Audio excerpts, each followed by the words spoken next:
Onto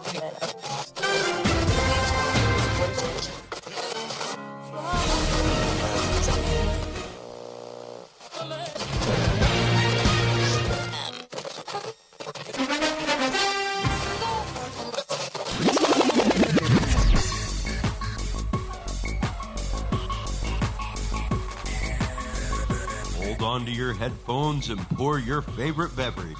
It's time for the Kickin or Stickin Fantasy Football Podcast.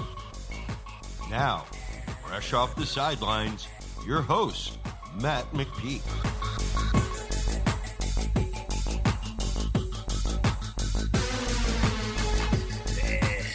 Freaks and geeks, what is up? Welcome to the Week 15 episode of the Kickin or Stickin Fantasy Football Podcast. It's a special week for us here. We got Saturday night football on top of the normal Thursday night football, Sunday football, Monday night football. Gotta love these Week 15, 16 Saturday night games. Let's get into the first one. We got the Bills at the Broncos. I'm starting Stephon Diggs and Cole Beasley. Zach Moss got more work last week, but he's still splitting with Singletary, and it seems like the Bills' go-to goal line play is either Josh Allen running the ball or throwing it to one of these 5 tight ends that they have. So I'm still sitting Zach Moss.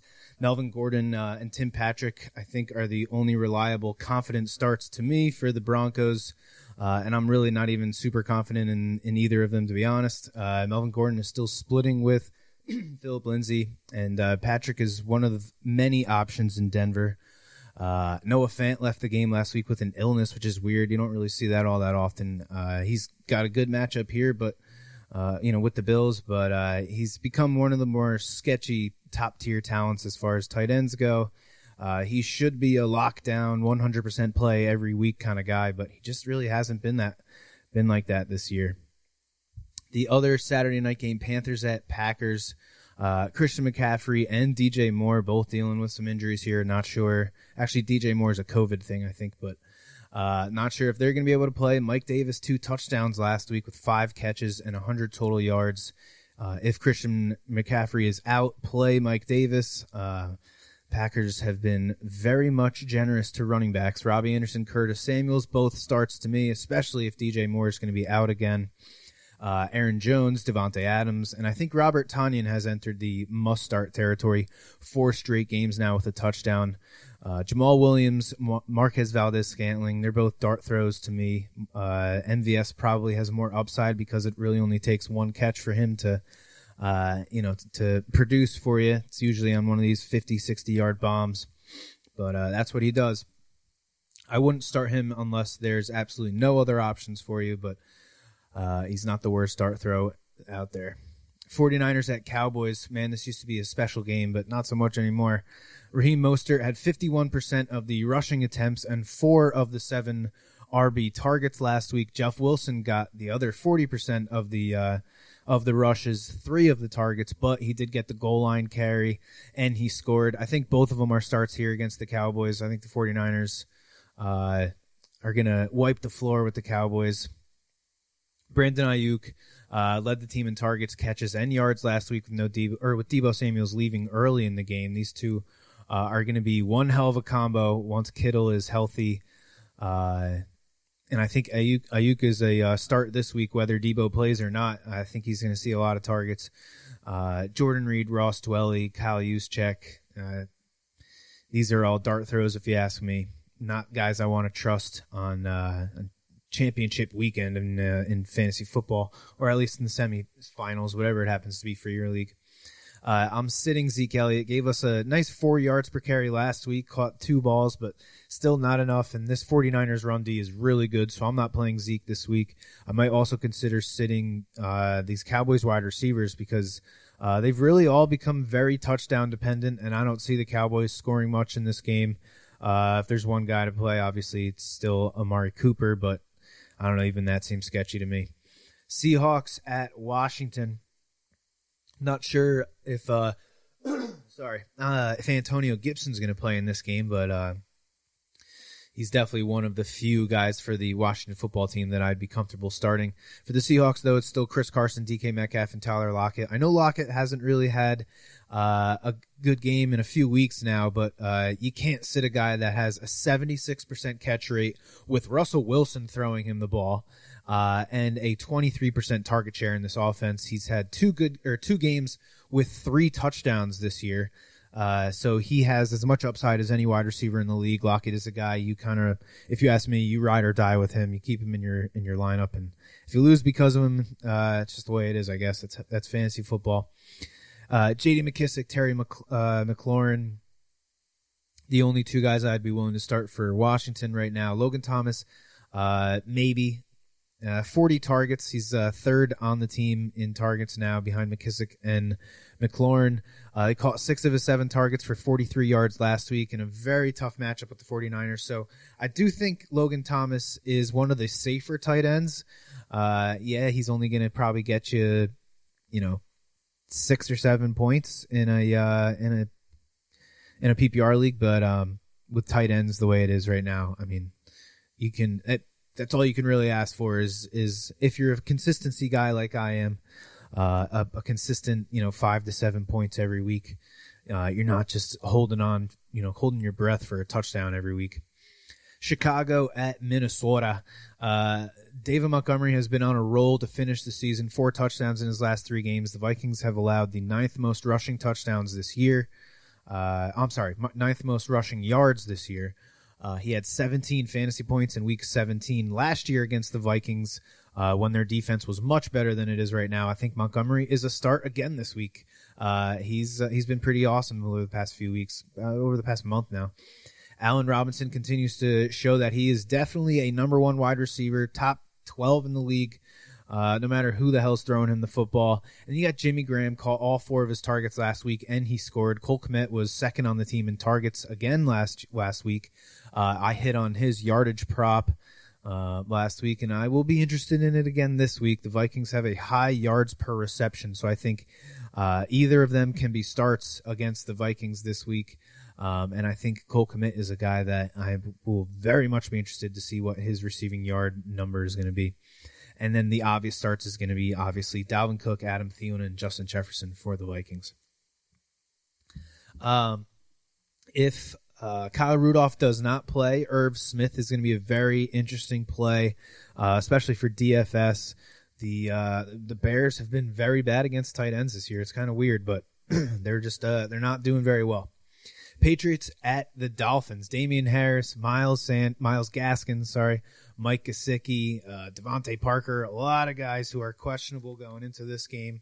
I think it's probably going to end up just being Sony Michel and James White, but it doesn't really matter to me. This Dolphins defense is pretty damn good. I don't want to start any Patriots players this week, to be completely honest. The only way I would consider one of these 2 running backs between Sony Michel or James White is if Damon Harris is 100% out of this game. If not, it's just going to be a 3-headed trot fest, so I'm staying away. Devontae Parker missed the second half of the game last week. If he plays in this game, I think you got to start him, man. He's really, besides Gesicki, he's the only real threat that the Dolphins have, so if he starts, I'm playing him. Mike Gesicki had his second splash game in a row last week, but left the game, I think it was midway through the 3rd or 4th quarter with, I think it's a shoulder injury. The Patriots are the 3rd toughest matchup for tight ends, and although the Pats' defense has not been great this year, they've been really tough on tight ends. I have Gesicki in all 5 of the leagues that I've made the playoffs, so it's going to be really tough for me this week. So I'm going to have to decide between him and Hunter Henry or Hayden Hurst. I think those are really the 3 options that I have in all those leagues. 2 of the leagues are dynasty leagues, so I do have some other options as far as those leagues go. But as far as my standard, normal PPR leagues, it's going to be Gesicki versus Hurst or Hunter Henry, which I'm not really liking any of them, to be honest. But I'm having a hard time seeing myself playing Gesicki, really, even if he is healthy, because the Pats have always focused on taking away what you do best. And right now, what the Dolphins do best is beat you up with their tight ends. If Gesicki is out, it opens up some interesting prop bets for Durham Smythe and Adam Shaheen. So that's going to be an interesting look for that game. The Patriots have allowed the 7th most rushing yards this year, but and with it not looking great for the receiving core for the Dolphins, you got to figure that the Dolphins will be looking to run the ball. Myles Gaskin would be the guy, but he was put on the COVID list on Saturday, so there's really not very good chance that he's going to be able to play. DeAndre Washington led the team with 13 carries last week, but if Matt Breida and Salvin Ahmed play, all three of them are going to split the work. So unless Gaskin plays, I'm staying away from all the Dolphins running backs. One guy I think could be worth his weight in gold as far as DFS goes is Lynn Bowden, rookie 3rd-round pick that was cut by the Raiders earlier this year. He tied Mac Hollins for the team lead in targets last week, had 82 yards. If Gesicki and Parker and Jaheim Grant all miss this game, I think Bowden will be the most productive Dolphin, and I think you can get him at a real nice cheap price on daily fantasy right now. So he's one guy I'll be looking to as somewhat of a sleeper, I guess. Jaguars at the Ravens. So it looks like Gardner Minshew will start, as he should, if you ask me. He's their best quarterback. James Robinson is a matchup-proof running back at this point. You got to start him. Then there's these Jacksonville wide receivers. So you got DJ Shark, has 4 catches on 16 targets over the last 2 games. He's turned into nothing but a boomer bust deep threat guy. I'm not playing him. Keelan Cole had a great game last week, 7 catches on 12 targets for 67 yards and a touchdown. Plus 7 of his 12 targets came with Gardner Minshew at quarterback, including the touchdown in the 4th quarter. But he's had 3 other games this year with over 14 half PPR fantasy points, and he's averaged 3.8 fantasy points in the 3 games following those big 14-plus point games. So he's just too inconsistent for me to trust in the fantasy playoffs. Plus, the Ravens' corners are tough. They're just going to beat you up at the line of scrimmage. So I think I got to stay away from Keelan Cole. Laviska Shenault hit his high water mark for targets last week with 11. He gets a carry or 2 pretty much every week as well, but I can't trust him either. I think I got to stay away from all these Jaguar wide receivers, but if I had to pick one of the 3, I think it would have to be Keelan Cole. Mark Andrews, at least 5 catches in 3 straight games now, averaging 78 yards per game over the last 3 games. The Jags have allowed the 2nd most touchdowns to tight ends, so Andrews will be the anchor of the touchdown tight end ticket this week for sure. J.K. Dobbins, Gus Edwards scored 3 touchdowns between the 2 of them last week. Dobbins got 13 carries to Gus's 7. I think we can flex both of them this week because Mark Ingram didn't see a single touch last week, which is a huge surprise. He actually only played 1 snap, while the 4th running back on that team, Justice Hill, played 6. So I think we can confidently play either J.K. or Gus this week. Marquise Brown, I think I saw he was put on the COVID list, so I don't know if that's because he tested positive or if it's a close contact thing, so I'm not sure if he's going to be able to play. But he now has 3 games in a row with a touchdown, but only 2 catches last week. The Jags are tied for the 7th most touchdowns to wide receivers. They're tied for the 8th most explosive plays allowed to wide receivers. So if there's a game to start this guy, this is definitely the game. I very rarely draft guys like this. I draft for consistency, so I don't really have any stocks in Hollywood Brown. But if you've made it this far with this guy in your lineup, then I don't see a reason to sit him. Buccaneers at the Falcons. Got to keep an eye on Julio Jones. Not sure if he's going to play in this game. Ronald Jones, another guy. He had surgery on his pinky or something like that, so not sure if he's going to be able to play. If he misses, Leonard Fournette should become a must start. Now, if they can get Antonio Brown out of the way, that would be awesome. He takes Scotty Miller with him too. Really, that dude's been nothing but a massive thorn in my ass and every other Chris Godwin owner's ass out there. But Mike Evans, I think, is really the only Buccaneers wide receiver you can start confidently because of those red zone targets. I have Chris Godwin in one league, and I don't know what the hell to do with them this week.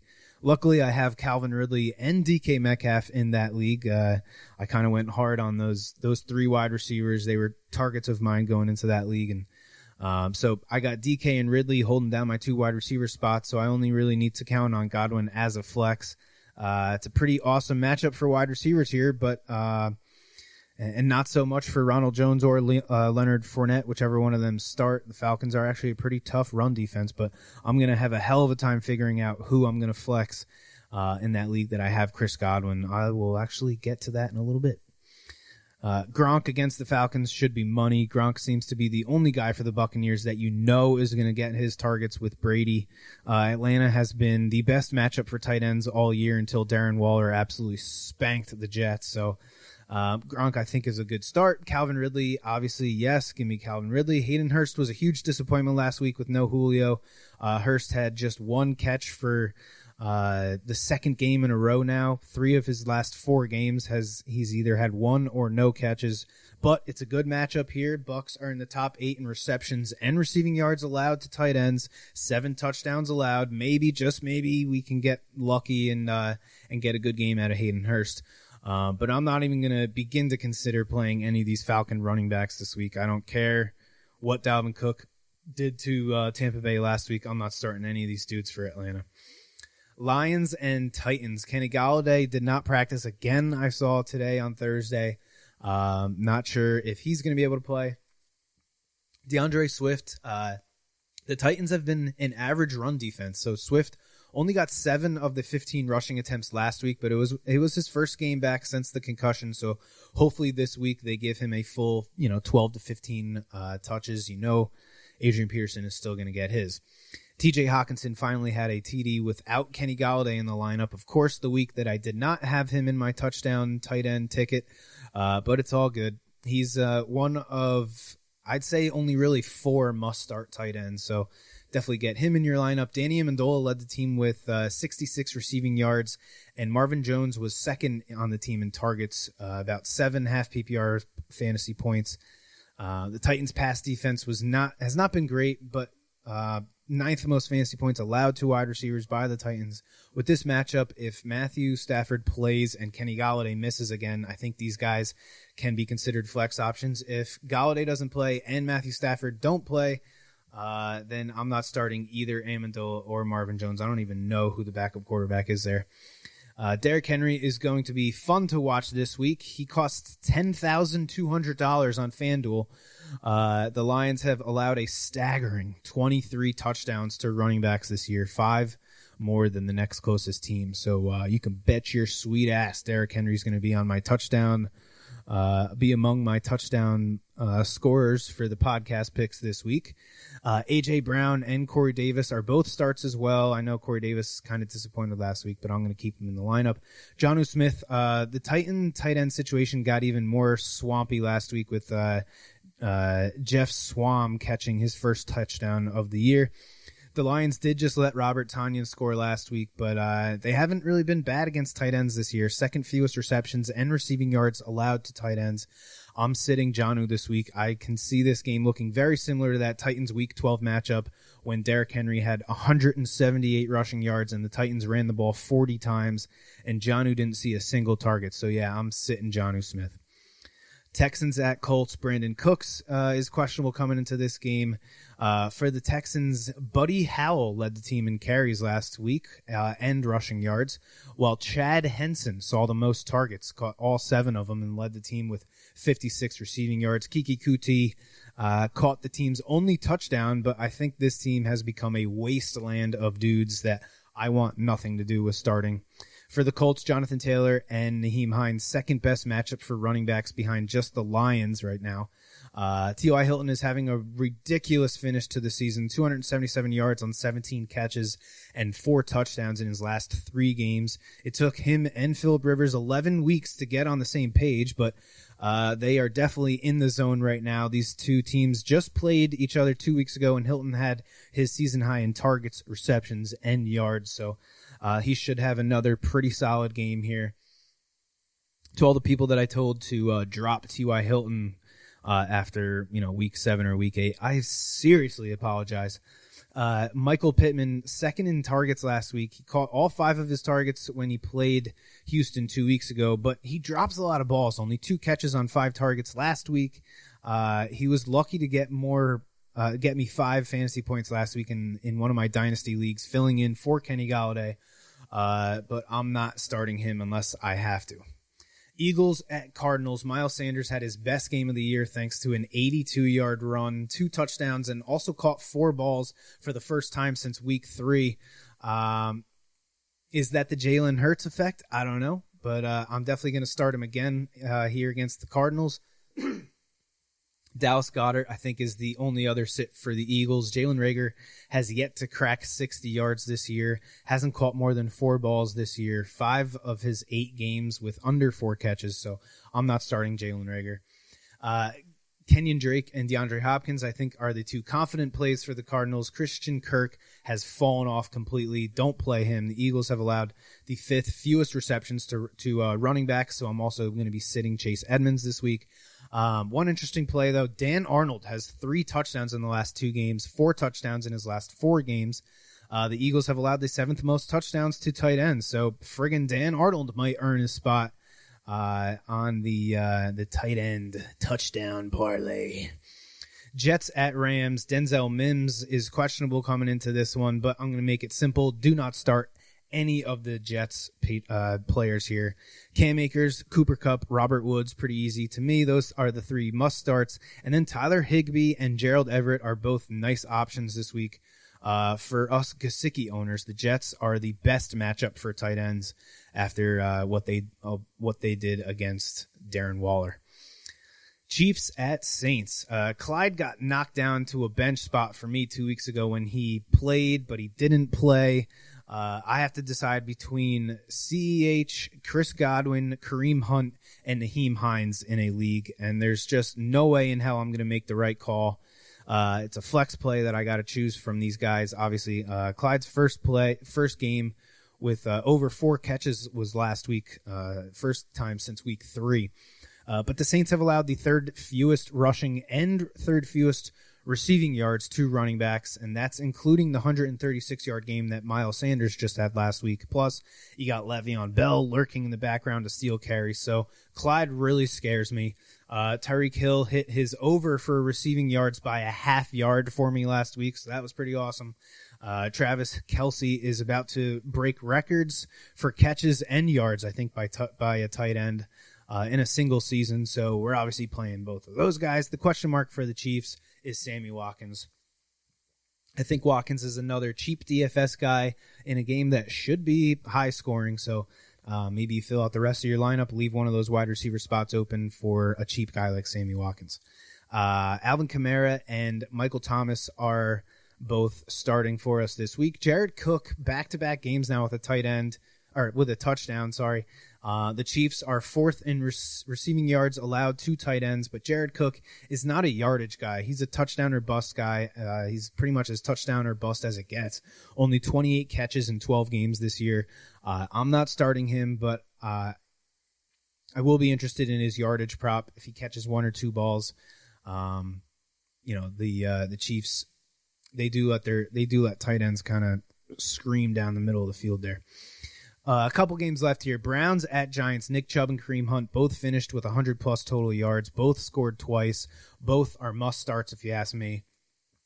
Jarvis Landry hit his reception prop again for me last week. That's now 3 weeks in a row, I think. Giants are in the top 12 in receptions allowed. So, yeah, he's a start, and I will again be looking at his reception prop number. If it's 4.5 again, it's easy money at this point. Rashad Higgins has been pretty damn good in his last 2 games, 6 catches and 2 touchdowns in each game with 160 combined yards, 19 targets over the last 2 games. Another guy I think is a great option in daily fantasy this week. Austin Hooper, Harrison Bryant, and David Njoku. Too many guys here. Can't trust any one of them. And the Giants only allowed 3 touchdowns to tight ends, so I'm staying away completely from these 3 guys. Wayne Gallman is a sit for me. The Browns' run D is pretty good, and the Giants' O-line looked incredibly bad last week. I don't think I can start any Giants. Maybe Evan Ingram. The Browns have allowed the 3rd most receptions, and I'm interested in his reception prop this week as well. 3 times this year, Evan Ingram has only caught 2 balls, and in the following game, he's followed up in those 3 games with at least 6 catches. So, can this week be 4th? I might sprinkle a little bit on that bet just to see if the trend continues. Last but not least here, we got the Steelers at the Bengals.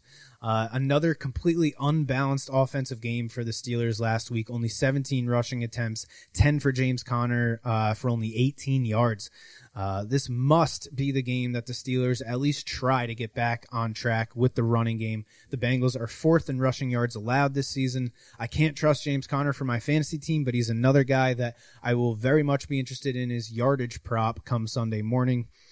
Juju had a nice game last week. I said he was my favorite Steelers wide receiver last week, and he led the team in catches and yards, and he scored. So last week we saw the most even distribution of targets for the Steelers all year.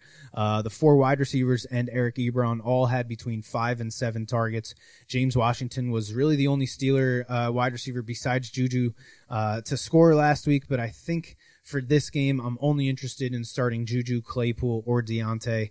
I think they just run the ball a little bit more, and it seems like in those games, James Washington is the first one out. So because I really think that we see James Conner get back on track, I'm only going to go with Juju, Claypool, and Deontay Johnson. I've hit on the Bengals team total under now for 2 weeks in a row, and I think I'm going to hit it again this week. Only 7 points in each of the last 2 games. The Steelers coming off back-to-back losses, looking to get back on track against the division rival Bengals. It opened at 13.5. I have not looked to see what it has dropped to. But unless we get like a defensive score or a special team score, I don't see how the Bengals can score over 10 points, especially if Ryan Finley is going to be the starter at quarterback. I'm actually bringing it up right now to see what the home team total points is. So it's only dropped half a point. This is Thursday night. If you're listening on Friday and it's still at 13 or even 12.5, I would jump on that under. So it's hit 2 weeks in a row. This is a pretty bad offense versus a very good defense. So give me the team total for the Bengals under 13.5. That's going to do it for the matchups. Let's take a minute and I will drop in the podcast picks for week 15.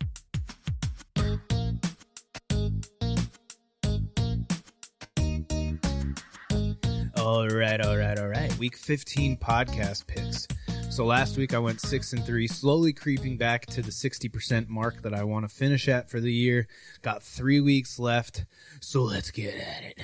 My first pick against the spread is going to be the Cleveland Browns at the New York Football Giants. The Giants' offensive line looked like a bad high school offensive line last week. 5 sacks allowed to just Hassan Riddick, who I traded for in my All-IDP league a few months ago, or probably 6 weeks ago now. So thank you very much, Cousin James. You are a very kind gentleman. Jason Garrett will not be calling plays because of a COVID-19 issue. So it will be Freddie Kitchens in the quarterback's ear, whoever plays quarterback for the Giants. If it's Colt McCoy, it will be a very special game, a double special game, because revenge. Colt McCoy spent a couple years over there in Cleveland. I think he started his career there, if I remember correctly. I should have looked that up. And then you have Freddie Kitchens, who was a one-and-done head coach last year. So, I think the Browns are going to go in and spank up the Giants. The second pick against the spread this week is going to be the Colts, -6.5 against the Texans. Got to look. I know some places have it at 7.5. Some places have it at 7. When I wrote this up, it was still 6.5. So that's the number I'm going to go with. The Texans have allowed the most rushing yards this season. The Colts are among the top of the league as far as running the ball with their running backs. I think the Colts continue to dominate games with Jonathan Taylor and Naheem Hines. The Texans' offense has been stripped of all of its top talent, from DeAndre Hopkins getting traded, Kenny Stills getting cut, Will Fuller getting suspended, Brandon Cooks and David Johnson going in and out of the lineup with injuries, although I did see that David Johnson was activated. So he'll probably play in this game, but still, I don't really care. They just lost to Mitchell Trubisky and the Bears by 29 freaking points, boys and girls. Sorry, I like the Colts to win by at least a touchdown. Then the third pick is going to be the Seattle Seahawks minus 5.5 at the Washington football team. Seahawks are 3-1 right now on the East Coast. So that East Coast trip has not really affected them all that much this year. The Seahawks got back on track with a fluffer game against the Jets last week. I think it was just what they needed. I know Washington has looked great over the last few weeks. Their defense is starting to look like it's going to be a real problem in the NFC for years to come. But I think Russell Wilson knows it's time for them to put the pedal to the metal and start that playoff push.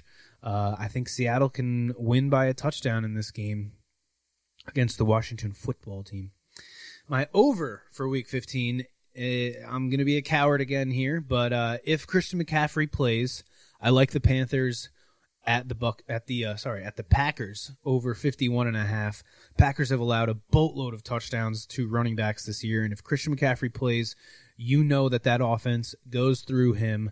Aaron Rodgers is going to continue this crazy comeback season, and the Packers will get their 30 points at least. I think the Panthers can score 21-24 against the Packers, even if DJ Moore doesn't play. But again, this is all predicated on Christian McCaffrey playing in this game. If he does not play, my backup over is going to be the Buccaneers at the Falcons over 49.5. Two of the best run defenses in the league, two of the more high-powered offenses in the league. I think all the COVID issues at the specialist positions for Tampa Bay, their punter, kicker, and long snapper, all apparently on the COVID list, which I remember hearing a quote from Jimmy Johnson a couple years ago. He said that the most important player on your team is your quarterback, and the second most important player on your team is your long snapper. So I think that's pretty significant when your long snapper is, halfway through the week, all of a sudden he's out. So I think that's going to kind of force Tampa Bay to be a little more aggressive on offense. So again, if McCaffrey does not play, give me Tampa and Atlanta over 49.5. I think they can hit 50 points in that game. My under for Week 15 is going to be the Patriots at the Dolphins, under 41.5 points. This game finished at 31 total points in Week 1, and that was with Fitzpatrick at quarterback.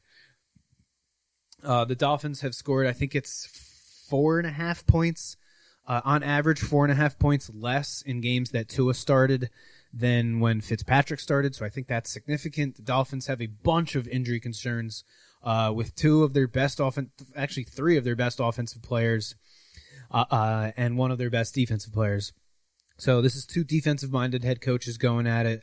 Another one of these Bill Belichick disciples going back up against Bill Belichick. So it's in Miami. So it would be better for our under if it was in New England at this time of the year, but it is what it is. I still like the under 41.5 in that game. My TD scores for Week 15, I'm going to go with Jonathan Taylor again, man. 55 carries and 9 catches over his last 3 games. Averaged over 120 total yards in his last 3 games, 3 touchdowns over the last 2 games. Taylor actually has 31 catches on 32 targets, and that the one ball that he was not able to bring in was not a drop. It was an overthrow. So he's not just been a big runner. He's producing in the passing game as well, which was kind of one of the knocks on him coming out of college. Is this guy going to be able to contribute in the passing game? And he's clearly doing that. So Houston has allowed the 5th most touchdowns to running backs this year. Give me Jonathan Taylor for the 3rd week in a row as one of my TD scores. The big chalk pick here for the week is going to be Derrick Henry. He gets Detroit, the team that has allowed more touchdowns to running backs than anybody else. This one is going to be expensive, but I think it's a nice little parlay piece because honestly, I think it's the most confident play of any podcast pick of all time, really. Derrick Henry should dominate the Detroit Lions. And then my 3rd pick, I'm going with a wide receiver. I'm going with Brandon Ayuk. 6 touchdowns this year. The Cowboys have allowed the most touchdowns to wide receivers. Ayuk has turned into a real red zone monster, leads the team in red zone targets now. For a team that loves to throw the ball to their running backs and their tight ends, I think it's significant for a rookie to lead the team in red zone targets. So it looks like Deebo Samuels won't play this week, which should mean even more targets for Brandon Ayuk. I really like him to score this week. And that leaves, last but not least, the road dog of the week. Oh, you didn't better call somebody.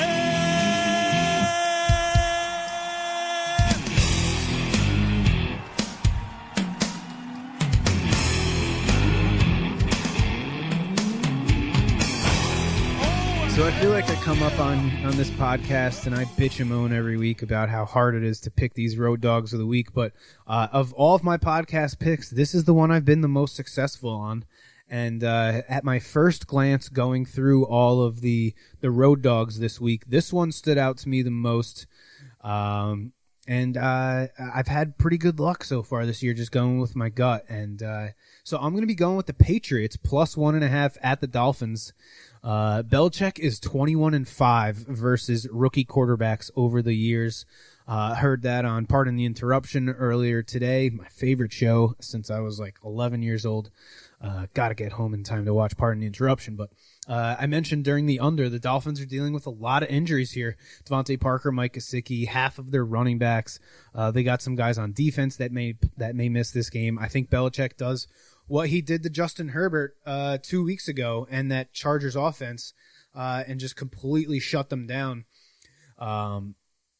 Although it pains me to do it, I think I got to take the Patriots getting points at the Dolphins, although it kind of sucks only getting 1.5. I mean, if you're really going to play the dog, if you're going to take points on the dog, I know it opened at 2.5. Why not buy yourself that extra point? Put that field goal on your side. Anytime I'm looking at a tight game, I'll try and put the 3.5 on my side.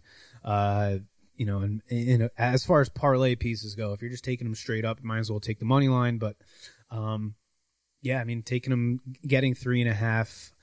That way you only need them to win by a field goal. So that is going to be the podcast pick, the Patriots plus 1.5, the road dog of the week. And that's going to do it for the show this week. So thanks a lot for tuning in. Hopefully you can win your playoff matchup here, or if you're just tuning in for the DFS tips and sleepers and whatnot, I appreciate that too. Hopefully you can win some money this weekend. A whole bunch of good props to choose from with all these games going on. So as always, may the fantasy gods be cruel to your opponents. You have been listening to the Kickin' or Stickin' Fantasy Football Podcast. For more great episodes and information, follow us on social media and tune in every week. Kickin' or Stickin' is available on Google Podcasts, iTunes, iHeartRadio, Spotify, Alexa, Reach.tv, or your favorite podcast service. Kickin' or Stickin' is a proud member of the HC Universal Network family of podcasts. To find out more about this and other great shows on our network, visit us online at hcuniversalnetwork.com today. Fantasy football is fun, but gambling addiction destroys lives. If you or someone you love suffers from gambling addiction, please do not be afraid to seek help. The National Council on Problem Gambling operates the National Problem Gambling Helpline Network. Contact them today at 1-800-522-4700. Thank you for tuning in to the Kickin' or Stickin' Fantasy Football Podcast. Please remember to play responsibly and always look for your man downfield.